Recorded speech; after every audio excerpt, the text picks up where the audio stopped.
Social मीडियावर viral झालेल्या या व्हिडिओमुळे नेटकऱ्यांमध्ये नाराजीचा सूर उमटला आहे। घटना अशी होती की रितेश पत्नी जेनेलिया डिसूजा सोबत सितारे जमीन परच्या प्रीमियरला पोहोचला असता गर्दीतून एक लहान मुलगा त्याच्या जवळ सेल्फीसाठी येतो। मात्र रितेश त्या मुलाच्या हातातील मोबाईल हाताने बाजूला करत पुढे जातो। या प्रसंगाचा व्हिडिओ पाहून शेट्टीच्या इंस्टाग्रामवर किंवा इतर सोशल मीडिया प्लॅटफॉर्मवर झपाट्याने पसरला।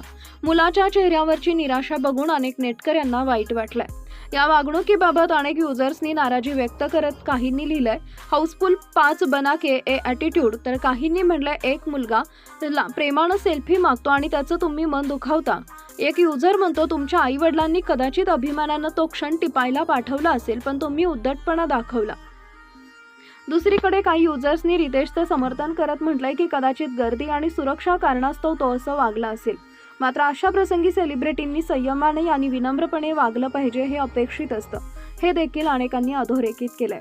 लवकरच रितेश देशमुख राजा शिवाजी या चित्रपटातून छत्रपती शिवाजी महाराजांच्या भूमिकेमध्ये झळकणार आहे। मात्र या प्रकारामुळे त्याच्या प्रतिमेला थोडा धक्का बसला असून तो यावर स्पष्टीकरण देतो का हे पाहणं औत्सुक्याचं ठरेल।